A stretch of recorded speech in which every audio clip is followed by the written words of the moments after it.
సుప్రీంకోర్టులో ఏపీ ప్రభుత్వం అదనపు అఫిడవిట్ వైఎస్ వివేక హత్య కేసును తప్పుతో పట్టించేందుకు ఎంపీ అవినాష్ రెడ్డి సునీత నర్రెడ్డిని ఇరికించారని అఫిడవిట్. దీన్ని చూడాలి సార్. మళ్ళీ వివేకానంద రెడ్డి ఈ విషయంలో మటు ఈ ఎన్డీఏ టీడీపీ ప్రభుత్వంలో కూటమి ప్రభుత్వంలో ముఖ్యమైన వాళ్ళతో మాట్లాడుతుంటే అవినాష్ రెడ్డిని వచ్చే వారం తప్పకుండా అరెస్ట్ చేస్తాము, అవినాష్ రెడ్డిని మటుకు వదిలిపెట్టేది లేదు. అవినాష్ రెడ్డి మీద చేయడానికి ఇంతకుముందు తెలంగాణ హైకోర్టులో సుప్రీంకోర్టులో రకరకాల కేసులు మెలికలు ఉత్తర్వులు వచ్చాయి, దాంతో అది జాప్యం అయింది. కానీ ఇప్పుడు ఈ కేసును ఆధారం చేసుకుంటాము. అంటే సునీత తర్వాత ఆమె భర్త నర్రెడ్డి రాజశేఖర రెడ్డి వాళ్ళు మమ్మల్ని సిబిఐ ద్వారా ఒత్తిడి చేయించారు, పోలీసులు ఒత్తిడి పెట్టారనేది వాళ్ళు పెట్టిన కేసు. ఇది అప్పుడు వివేక పిఏగా పనిచేసిన కృష్ణారెడ్డి మీద కూడా వాళ్ళ ఆరోపణ. ఇది తెలంగాణ హైకోర్టులో దాన్ని తీసుకోలేదు, అందుకని వాళ్ళు సుప్రీంకోర్టుకి వెళ్ళారు. సో సుప్రీంకోర్టులో మారిన ప్రభుత్వం కొత్త అఫిడవిట్ వేసింది. అయితే ఈ అఫిడవిట్లో వాళ్ళు దాదాపు పూర్తిగా సునీత వాళ్ళు చేసిన ఫిర్యాదులతో వాళ్ళు ఏకీభవిస్తున్నారు. అప్పుడు రామ్ సింగ్ అని సిబిఐ డైరెక్టర్ ఒక ఆయన ఉండేవాడు, ఆయన మీద కూడా పెట్టి వీళ్ళు ఒత్తిడి తెచ్చారని. మరి కోర్టు ముందున దాంట్లో ప్రభుత్వం యొక్క అఫిడవిట్ అక్కడ ఏం జరుగుతుందన్నది కోర్టే నిర్ణయిస్తుంది. కానీ మాకు ఫిర్యాదు వచ్చింది అన్న దాంతో రాష్ట్రంలో పోలీసులు చేయొచ్చు. సో అవినాష్ రెడ్డి కేసులో మేము ప్రోయాక్టివ్గా ఉండదలుచుకున్నాము, ఇంకా ఏమీ ఛాన్సులు ఇవ్వము అని. దానికి తగినట్టు మీకు ముఖ్యమైన మాట చెప్తున్నాను. నిన్న కలెక్టర్ల సమావేశంలో మాట్లాడిన ముఖ్యమంత్రి చంద్రబాబు నాయుడు వివేక హత్య కేసును ఒక కేస్ స్టడీగా తీసుకోవాలన్నారు. ఇంతవరకు వాస్తవంగా రాజకీయాల్లో హత్య కేసులను కేస్ స్టడీగా తీసుకోవడం జరగదు. కానీ బట్ ఆ వర్డింగ్ తెలుగుదేశం పార్టీ ఎంత కీలకంగా తీసుకుంటుంది అనేది దీన్ని బట్టి తెలుస్తుంది. మేబీ నెక్స్ట్ అరెస్ట్ తప్పకుండా అవినాష్ రెడ్డి కోసం ఉండేటట్టుగా ఉంది. దానికి తగినట్టే జగన్ కూడా మొన్న పులివెందులకు వెళ్ళారు, ఆ పర్యటన అనండి, అప్పుడు కూడా అవినాష్ రెడ్డి పక్కనే ఉన్నారు. ఇవన్నీ కూడా జరుగుతున్నాయి.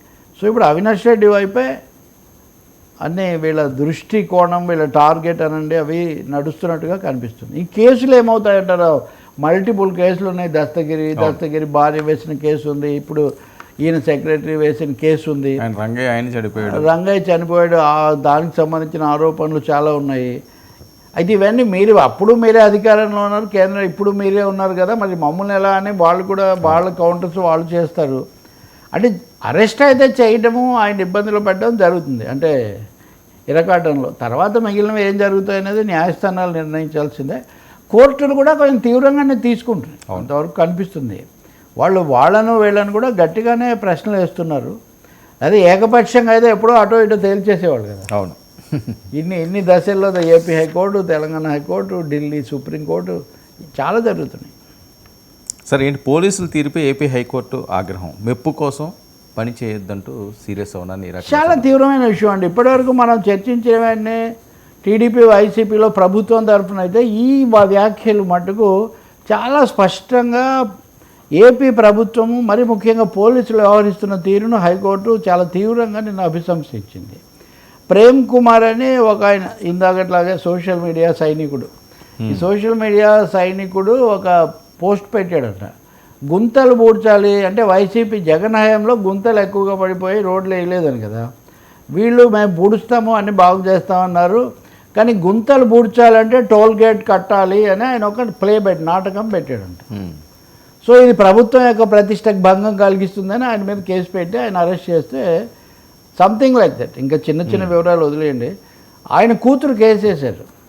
సో 1-2 సార్లు హైకోర్టు దీని మీద చర్చ జరుపుతున్నా అవ్వలేదు. నిన్న వాళ్ళు చాలా తీవ్రంగా ఆగ్రహించారు. అసలు మీరు ఏంటి నాటకాలు, ఇప్పుడు అక్కడ మనం కునాల్ కర్మది కూడా మాట్లాడాం, మీరు నాటకాలు వేసినా వ్యాఖ్యలు చేసినా లేకపోతే ఏమైనా విమర్శలు చేసినా వెంటనే తీసుకెళ్ళి అరెస్ట్ చేస్తారా?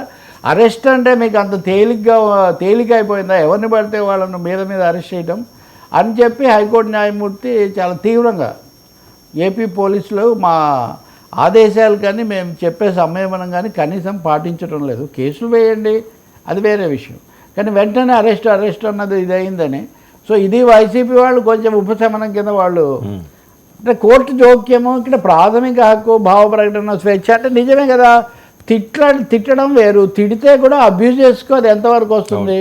ఒక ముఖ్యమైన టీడీపీ లీడ్ నాయకుడు కూడా నాతో అంటున్నాడు, అది పోసాని కృష్ణమురళి దగ్గర నుంచి రవీంద్ర అందరికీ వర్తిస్తుంది. అది తిట్టిన దానికి మ్యాక్సిమం భారత కొత్తగా వచ్చినది ఏది న్యాయ సంహిత ప్రకారం మ్యాక్సిమం 3 ఏళ్ళు.